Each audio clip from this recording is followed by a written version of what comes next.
So hello guys, welcome back to my channel. तो मैं आज स्टार्ट करूँ गवर्नमेंट बजट।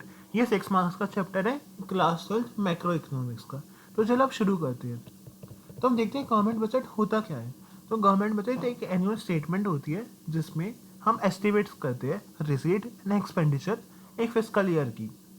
मतलब गवर्नमेंट ने अपना बजट बनाती है कि उसको इस साल कहाँ कहाँ पे खर्चा करना है और कहाँ कहाँ से उसको पैसे मिलेंगे, यानी रिसीट्स मिलेगी। और ये एक्चुअल फिगर नहीं होती, एस्टिमेटेड वैल्यूज होती है। और फिस्कल ईयर क्या होता है, 1 अप्रैल से लेकर 31 मार्च तक। अब इसके कुछ इंपॉर्टेंट पॉइंट्स देखते हैं। तो ये हर लेवल पे बनता है, सेंट्रल गवर्नमेंट, स्टेट गवर्नमेंट और लोकल गवर्नमेंट। लेकिन हम इस चैप्टर में सिर्फ सेंट्रल गवर्नमेंट का पढ़ेंगे, मतलब यूनियन बजट पढ़ेंगे। यहाँ पे एस्टिमेटेड एक्सपेंडिचर और रिसीट्स लेते हैं। और यहाँ पे इंडिया का बजट होता है, पार्लियामेंट के सामने रखते हैं, जो प्रेसिडेंट डायरेक्ट करता है और फाइनेंस मिनिस्टर अनाउंस करती है 1 फरवरी को। और ये पार्लियामेंट में अप्रूव करते हैं, फिर इम्प्लीमेंट होता है। और ये फाइनेंशियल परफॉर्मेंस दिखाते हैं गवर्नमेंट की लास्ट ईयर में और क्या क्या फाइनेंशियल पॉलिसीज है कमिंग ईयर के लिए। अब देखते हैं इसके ऑब्जेक्टिव्स क्या क्या है। सबसे पहला ऑब्जेक्टिव है रीअलोकेशन ऑफ रिसोर्स करना। गवर्नमेंट का मेन मोटिव क्या होता है, इकोनॉमिक भी होता है और सोशल भी होता है। दोनों को प्रायोरिटीज को लेकर गवर्नमेंट एक ऐसा बजट करती है ताकि सब बैलेंस आउट हो सके। जैसे tax concession and subsidies, investment करने के लिए गवर्नमेंट टैक्स कंसेशन देती है या सब्सिडीज प्रोवाइड करती है। जैसे गवर्नमेंट को अपना कंजम्पशन इंक्रीज करना है खाद्य प्रोडक्ट्स का, तो वो क्या करेगी, सब्सिडीज दे देगी कि आप खाद्य प्रोडक्ट्स के आइटम्स बनाओ। लेकिन गवर्नमेंट क्या करेगी, हाईवे टैक्स लगा देगी जिनका उनको कंजप्शन रोकना है। जैसे लीकर, सिगरेट, देखा होगा कोविड के टाइम पे भी कितना हाई टैक्स था लीकर पे, शराब पर। अब फिर directly producing goods and services. तो गवर्नमेंट क्या करती है, जितनी भी नॉन प्रॉफिटेबल इकोनॉमिक एक्टिविटीज होती है, जैसे जो बहुत ही ज़रूरी है, दो जैसे water supply, sanitation, law and order, national defence, ये अपने हाथ में रखती है ताकि प्राइवेट में जाके इसका मिसयूज ना हो।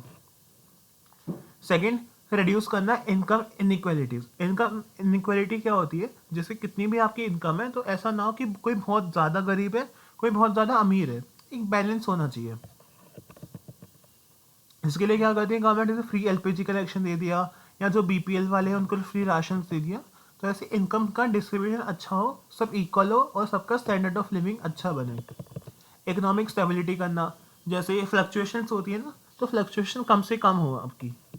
इन्फ्लेशन के टाइम पे जब आपकी डिमांड हाई होती है तो उसको डाउन करना, एग्रीगेट डिमांड को डाउन करना ताकि अपना इन्फ्लेशन लेवल पे आ जाए।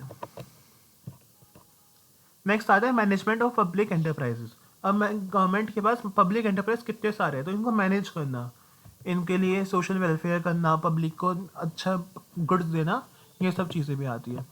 नेक्स्ट आता है इकोनॉमिक ग्रोथ। गवर्नमेंट का मेन मोटिव क्या होता है, जीडीपी को इंक्रीज करना, तो जीडीपी को भी इंक्रीज करती है गवर्नमेंट अपने बजट से। अब इसमें दो बजट्स आते हैं। आपका पहला आता है रेवेन्यू बजट, दूसरा आता है कैपिटल बजट। रेवेन्यू में बजट में आता है जो भी आपकी रेवेन्यू एस्पेक्ट होता है। इसमें आपके आएंगी दो आइटम्स का आपको ध्यान रखना है। रेवेन्यू रिसीट्स में आपको कभी भी कोई लाइबिलिटी क्रिएट नहीं होगी। सेकंड, कोई भी एसेट डिक्रीज नहीं होगा। अगर ये दोनों सेटिस्फाई होती है कंडीशंस, तभी वो रेवेन्यू रिसीट्स है। और ये रेगुलर नेचर और रिकरिंग नेचर की होती है। इसके सोर्सेज क्या है, tax revenue and non tax revenue. Tax revenue के भी टाइप क्या होता है, कंपलसरी पेमेंट जो गवर्नमेंट लगाती है किसी भी इंडिविजुअल पर। ये हमारी कंपलसरी पेमेंट है, कोई मना नहीं कर सकता है, कॉमन बेनिफिट्स के लिए इसका पैसा यूज़ करते हैं। अब टैक्स रेवेन्यू की भी दो टाइप्स है, पहला है डायरेक्ट टैक्स, दूसरा है इनडायरेक्ट टैक्स। डायरेक्ट टैक्स का मतलब होता है जो इंडिविजुअल या कंपनीज पर लगता है, इनडायरेक्ट टैक्स गुड्स या सर्विस पर लगता है। डायरेक्ट टैक्स का बर्डन शिफ्ट नहीं हो सकता, इसका बर्डन शिफ्ट कर सकते हैं। और ये प्रोग्रेसिव होता है, ये प्रोपोर्शनल होता है, इसकी लिमिटेड रीच है, इसकी वाइड कवरेज है। यहाँ पे एग्जांपल दे रखा है, आप एक बार इसको रीड कर लेना। अब नेक्स्ट देखते हैं non tax revenue. Non tax revenue होता है जो भी टैक्स के अलावा जो भी गवर्नमेंट को पैसे मिलते हैं। कैसे पैसे मिलेंगे, इंटरेस्ट, गवर्नमेंट ने कहीं लोन ले रखा है या उसका इंटरेस्ट, कहीं किसी को लोन दे रखा है, प्राइवेट एंटरप्राइजेस को, कंपनीज को, स्टेट गवर्नमेंट को, तो उस जितने भी पैसा उस लोन का मिलेगा वो भी non tax revenue. Profit and dividend, government ने शेयर्स बाय कर रखे हैं किसी कंपनी के या इंडियन रेलवेज की अंडरटेकिंग गवर्नमेंट के पास, उनका डिविडेंड या फिर जितना भी उनका प्रॉफिट आता है वो सब। फीस चार्ज करती है गवर्नमेंट कुछ भी काम करने के लिए, वो सब licence fees, fines and penalties. Assets होते हैं, कभी भी कोई पर्सन मर जाता है, उसका कोई विल नहीं है या उसका कोई लीगल हायर नहीं है, तो जितनी भी उसकी प्रॉपर्टी होती है वो गवर्नमेंट की हो जाती है, तो उसे एस्टेट कहते हैं। फिर गिफ्ट या ग्रांट मिला फॉरेन गवर्नमेंट से। नेक्स्ट आता है फोर फीचर। फोर फीचर का मतलब होता है पेनल्टीज होती है जो कि कोर्ट लगाता है कि आपने कोई नॉन कंप्लाइंस करा या नॉन फुलफिलमेंट करी कोई कॉन्ट्रैक्ट की। फिर नेक्स्ट आता है स्पेशल असेसमेंट। स्पेशल असेसमेंट क्या होता है कि मान लो गवर्नमेंट ने मेट्रो का काम करा, तो वहाँ पे उन डेवलपर्स की प्रॉपर्टी की प्राइस बढ़ जाएगी ना, तो एक वो चार्ज लेती है गवर्नमेंट कि हमने आपका ये काम करके दिया है, थोड़े से पैसे हमें भी दो। फिर नेक्स्ट आता है कैपिटल रिसीट्स। कैपिटल रिसीट में दो आइटम बातों का ध्यान रखना है आपको।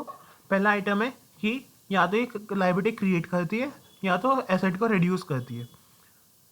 लाइबिलिटी क्रिएट करना या एसेट रिड्यूस होना। लाइबिलिटी क्रिएट कैसे होगी, आपने लोन लिया, और एसेट कैसे डिक्रीज होगा, आपने अपने गवर्नमेंट का कुछ बेच दिया। अब इसके सोर्सेज क्या है, दो सोर्स है आपके। पहला आता है बोरिंग, दो नहीं तीन है। पहला आता है बोरिंग, फिर आता है recovery of loan, and third है आपका अदर रिसीट्स। तो बोरिंग्स कैसे आती है, बोरिंग्स हम ले सकते हैं ओपन मार्केट से, रिजर्व बैंक से, फॉरेन गवर्नमेंट से, इंटरनेशनल इंस्टीट्यूशन से, कहीं से भी आपने बोरिंग्स लेनी, कैपिटल रिसीट्स बनती है क्योंकि ये लायबिलिटी इंक्रीज कर रही है गवर्नमेंट की।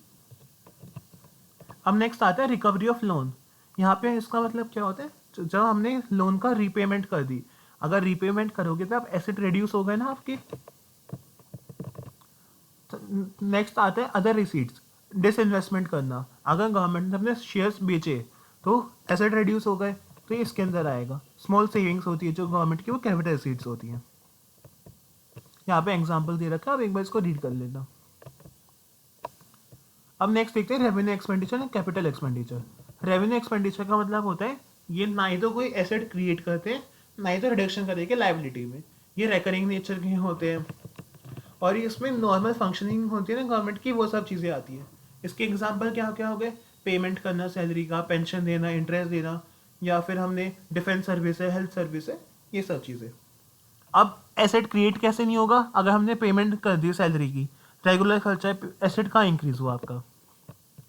नेक्स्ट, ये लाइबिलिटी भी डिक्रीज नहीं करता, मतलब रीपेमेंट कर दी बोरिंग की, तो इसलिए नॉट अ रेवेन्यू एक्सपेंडिचर है। नेक्स्ट आता है कैपिटल एक्सपेंडिचर। कैपिटल एक्सपेंडिचर में या तो कोई एसेट क्रिएट होता है या लाइबिलिटी रिड्यूस होती है। एसेट क्रिएट कैसे होगा, हमने मेट्रो बना दी, कोई बिल्डिंग बना दी, कुछ ऐसा हमने एसेट क्रिएट कर दिया। लाइबिलिटी डिक्रीज करना मतलब एग्जांपल क्या होगा, रीपेमेंट कर दी बोरिंग्स का। यहाँ पर डिफरेंस बिटवीन दे रखा है, एक बार इसको रीड कर लेना आप। अभी तीन तरीके के गवर्नमेंट डेफिसिट होते हैं। डेफिसिट का मतलब क्या होता है, जो हमारे एक्सपेंडिचर ज़्यादा हो गए रेवेन्यू से। सबसे पहले आता है रेवेन्यू डेफिसिट। इसका मतलब क्या होता है, आपका रेवेन्यू एक्सपेंडिचर ज़्यादा है रेवेन्यू रिसीट से। इसकी इम्प्लीकेशंस क्या क्या है, ये इनेबिलिटी दिखाता है गवर्नमेंट की, अपने रेगुलर खर्चे भी नहीं निकाल पा रही, गवर्नमेंट को डिस सेविंग का बताता है, और ये भी बताता है कि हमें कैपिटल रिसीट्स का यूज़ करना पड़ेगा क्योंकि हमने एक्स्ट्रा कंजप्शन कर दी है। और एक high revenue deficit warning signal होता है कि गवर्नमेंट को अपने खर्चे कम करने पड़ेंगे, अपना रेवेन्यू इंक्रीज करना होगा। अब इसको ठीक कैसे कर सकते हैं, या तो अपने खर्चे कम करो या अपना रेवेन्यू इंक्रीज कर दो। नेक्स्ट आता है फिस्कल डेफिसिट। फिस्कल डेफिसिट का मतलब क्या होता है, total expenditure minus total receipts excluding borings. ये दिखाता है कि गवर्नमेंट कितनी ज़्यादा स्पेंडिंग हो रही है। इसकी इम्प्लीकेशंस क्या क्या है, सबसे पहले था डेट रेट। इसका मतलब क्या होता है, गवर्नमेंट ने इतना लोन ले रखा है कि उनका जो इंटरेस्ट की पेमेंट है ना, वो भी पे नहीं कर पा रही। इंटरेस्ट की पेमेंट को पे करने के लिए गवर्नमेंट लोन ले रही है, तो ये विशियस साइकिल बन जाती है। नेक्स्ट आता है इन्फ्लेशन। अगर फिस्कल डेफिसिट को मीट करने के लिए आरबीआई न्यू करेंसी प्रिंट करेगी, तो मनी सप्लाई इंक्रीज होगी, मनी सप्लाई इंक्रीज होगी तो इन्फ्लेशन बढ़ेगा। फॉरेन की गवर्नमेंट पे डिपेंडेंट हो जाते हैं क्योंकि हमें पैसे तो चाहिए, अब हमारा खर्चा हो गया तो हमें पैसे बाहर की गवर्नमेंट से लेने पड़ेंगे, फ्यूचर ग्रोथ भी हैम्पर करेगी। नेक्स्ट आता है प्राइमरी डेफिसिट। प्राइमरी डेफिसिट का मतलब होता है एक्चुअल बोरिंग कितनी करी गवर्नमेंट ने, बोरिंग्स दिखाता है। इसकी इम्प्लीकेशन क्या क्या है, इसकी इम्प्लीकेशन है गवर्नमेंट की एक्चुअल बोरिंग कितनी है मीट करने के लिए इंटरेस्ट पेमेंट। तो बस यहाँ पे इसका डिफरेंस रखा, आप एक बार इसको रीड कर लेना।